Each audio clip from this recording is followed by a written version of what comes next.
최근 댓글을 보면 배당세 때문에 배당 투자를 피하시는 분들이 많은데요.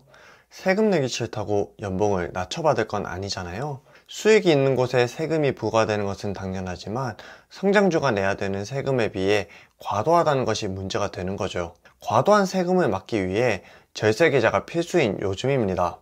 대표적인 절세계좌로 ISA와 연금저축이 있는데요. ISA는 무조건 해야 된다고 말하면서 연금저축은 상대적으로 꺼려 하시는 분들이 많은데요. 가장 큰 이유는 중도 해지했을 때 페널티가 크다는 점과 연 1,500만원까지 저율과세가 이뤄지는데 노후생활비로는 택도 없이 부족하기 때문이라는 경우가 많았어요. 1,500만원 이상 받아도 실제로 내는 세금이 일반 계좌보다 혜택이 훨씬 좋다면 안 할 이유가 전혀 없겠죠. 대부분 1,500만원 이상 수령해도 일반 계좌에 비해 혜택이 훨씬 크다 보니 무조건 하시는 걸 추천드리는데요. 영상 말미에 어떤 경우에는 연금저축을 하지 않는 것이 좋은지도 말씀드릴게요. 안녕하세요, 머니머니입니다. 연금계좌는 세금적인 측면에서 많은 혜택을 가지고 있는 계좌인데요. 그 중에 가장 큰 장점은 과세 예연이라고 생각하고 있어요. 배당금을 받게 되면 15.4% 세금을 내게 되고요. 25년부터 주식 투자 수익금에 대해 금융투자소득세 22%가 예고되어 있는 상황입니다. 이런 세금을 싸그리 무시하고 연금을 받을 때 5.5% 이하에 해당하는 연금 소득세를 내다 보니 엄청난 세금 혜택이라고 볼 수 있어요. 추가로 세액공제까지 받게 되니 절세 측면에서는 최고의 계좌라고 할 수 있습니다. 연금저축 투자를 막는 두 가지 이유가 있잖아요. 중도 해지했을 때 페널티가 있다는 점과 연 1,500만원 초과하면 저율과세가 아닌 종합과세를 내야 한다는 점입니다. 연금저축은 국가에서 노인 빈곤 문제를 막기 위해 연금으로 수령한다는 약속을 담보로 혜택을 주는 거잖아요. 그렇다 보니 중도 해지를 했을 때 16.5% 세금을 내야 합니다. 이것이 정말 징벌적인 페널티냐? 연금저축을 하면 연 600만원까지 세액공제를 받게 되는데요. 연봉 5,500만원 이하일 때는 16.5% 세액공제를 받다 보니 받았던 혜택을 그대로 돌려주는 거라고 보면 되는데요. 그런데 연봉 5,500만원 초과의 경우에는 13.2% 세액공제를 받잖아요. 중도 해지 시에 13.2%가 아닌 16.5% 세금을 내야 합니다. 3.3%의 페널티를 내야 되는 거죠. 이건 세금 혜택을 받았던 연 600만원까지만 해당하는 부분이고요. 세금 혜택을 받지 않은 연 600만원 초과한 금액에 대해서는 16.5% 세금이 적용되지 않습니다. 연금저축기간은 배당세 15.4%를 내지 않다 보니 3.3% 추가 세금이 그렇게 과도한 세금은 아닌데요. 해지를 하지 않으면 큰 혜택을 얻을 수 있고 해지한다고 해도 부과되는 세금이 거의 없다 보니 중도 해지 때문에 연금저축계좌에서 투자를 안 할 이유는 없습니다. 다음으로 걱정되는 부분은 연 1,500만원 이상 수령하게 되면 세금 폭탄이 된다는 소문 때문인데요. 연 1,500만원이면 월 125만원인데요. 월 생활비로는 많이 부족한 금액이다 보니 나는 안 할래 하는 분들이 많은 것 같아요. 세금 폭탄이라는 소문의 근거는 1,500만원 이상 수령하게 된다면 저율과세가 아니라 종합소득세로 분류되기 때문입니다. 그렇다 보니 구간별로 세금을 정확하게 확인해 봐야 되는데요. 연 1,500만원 이하로 수령하게 되면 만 55세 이상 70세 미만은 5.5%, 만 70세 이상 만 80세 미만은 4.4%, 만 80세 이상은 3.3% 세금을 내게 되는데요. 16.5% 환급을 받았는데 저율과세를 내게 되면 아무것도 안 해도 11% 이상 세금 혜택을 받게 되는 거죠. 국민연금연구원 결과에 따르면 적정 노후 생활비로 최소 월 250만원을 수령해야 하는데요. 연 3천만원을 수령하게 되면 얼마의 세금을 내야 할까요? 총 금액 연 3천만원에서 연금 소득공제를 제외해야 하는데요. 기본공제 630만원에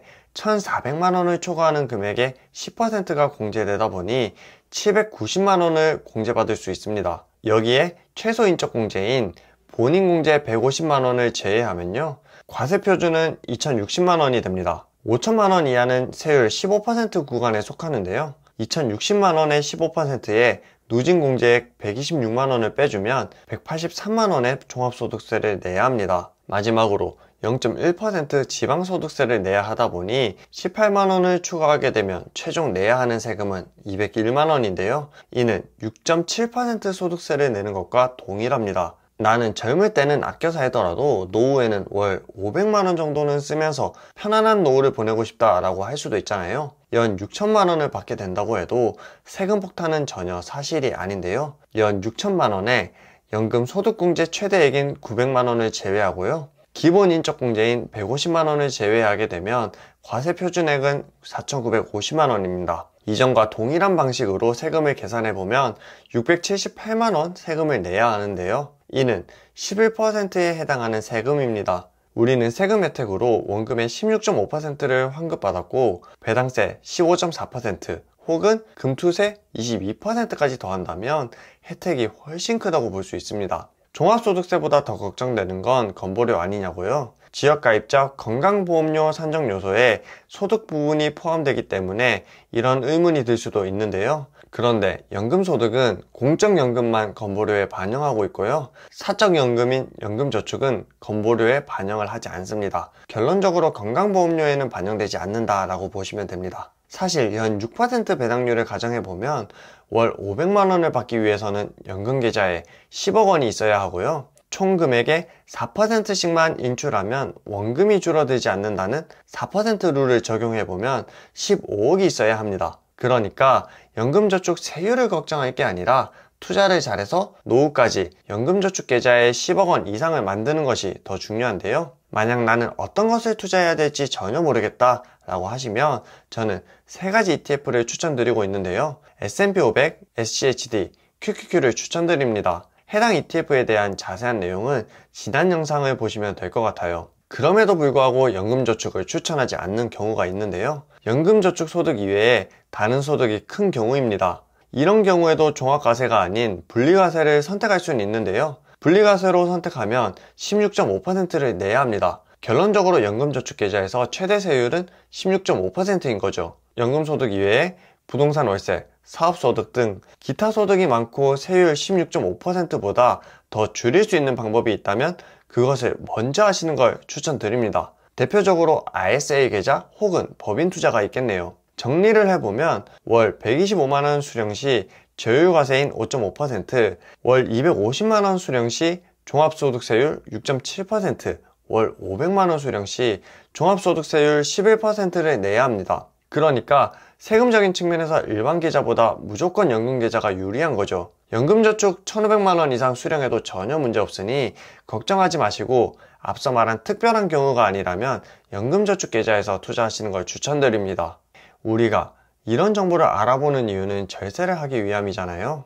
이미 환급받을 세금이 있다면 당연히 그것부터 챙겨야 하는데요. 절세를 알아보는 시청자라면 확인을 해야 되는 부분이다 보니 소개를 해드리려고 하는데요. 내가 낸 세금이 내야 할 세금보다 많다면 당연히 환급을 받아야 하잖아요. 세무사를 고용해서 환급을 받을 수도 있지만 세무사 수임료가 적지 않잖아요. 알고 있는 세무사가 없다면 세무사를 찾는 것부터가 부담스러울 수 있는데요. 이럴 때 3.3 서비스를 이용하면 간편하게 환급받을 수 있습니다. 가입자 2천만 명에 누적 환급액이 9,800억 원이라고 하니 이미 많은 분들이 이용하고 있는 서비스입니다. 이왕이면 제일 큰 곳에 맡기는 것이 좋다고 생각하는데요. 대상자는 다음과 같습니다. 5년 내에 아르바이트나 프리랜서를 한 적이 있는 분, 퇴직, 이직을 한 적이 있는 분, 부업을 한 적이 있는 분, 마지막으로 국민연금이나 개인연금을 받는 사람들은 환급액을 받을 가능성이 높으니 꼭 확인해 보셔야 하는데요. 저는 이런 분들에게 추천드립니다. 첫 번째는 당연히 절세를 원하는 분이어야 하는데요. 저축연금이나 RSA에 관심 있는 분들이라면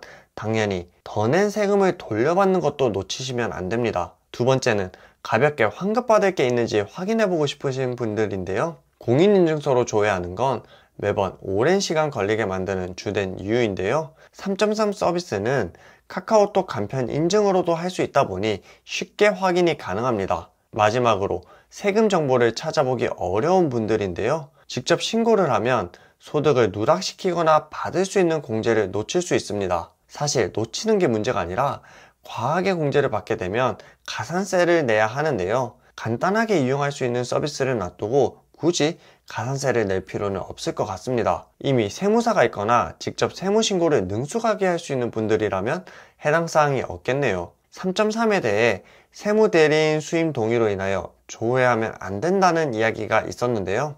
23년 5월부터는 세무대리인 수임 동의 절차가 폐지되었습니다. 그렇다 보니 이제 더 이상 세무대리인 동의를 하지 않는다고 하니 걱정 마시고 이용하셔도 될 것 같습니다. 오늘 영상 여기까지고요. 영상이 좋았다면 구독과 좋아요도 부탁드립니다. 안녕.